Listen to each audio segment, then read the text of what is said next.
there was a woman on the inside of his body, taking over his thoughts and actions, making him do things he didn't want to do. He started to wear dresses.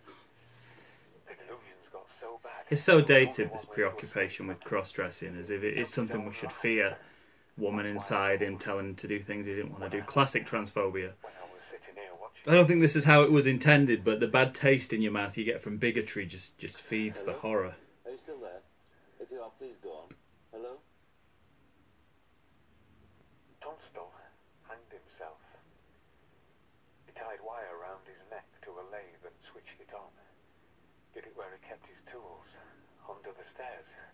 His aunt and uncle were on holiday. It was 12 days before anybody found him. They heard the cat screaming. Cats eat poltergeist eye. That sounds like a tabloid headline. Weekly World News. You probably claim this was all real, like I'm doing now. They got hungry. They got to work on his face. Mr.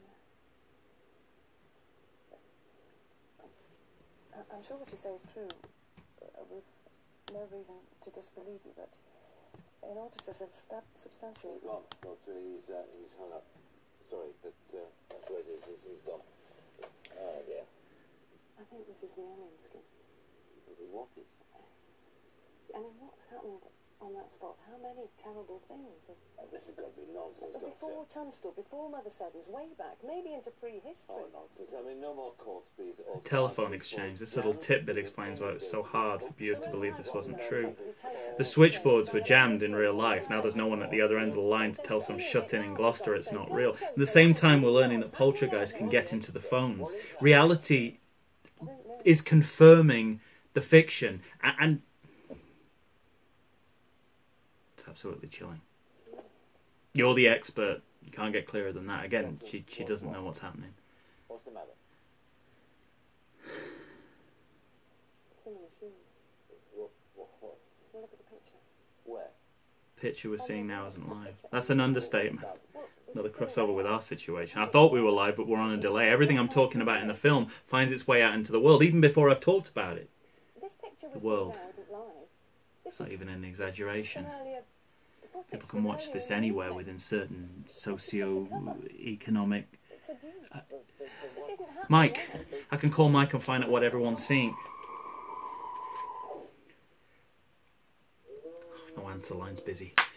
Film's collapsing in on itself. The whole idea is that we're pretending it's a live TV show, not a horror film, and now the ghost in the horror film is pulling the same trick. It's a dupe, just rubbing it in the faces of millions of viewers, a self-fulfilling prophecy. The BBC'd have it shouted back at them by millions of viewers in a few hours' time. We've created a seance. The medium is the message. Pipes is in every home in Britain that paid their television licence. Well, some of you won't know. In Britain, you get taxed to watch the TV.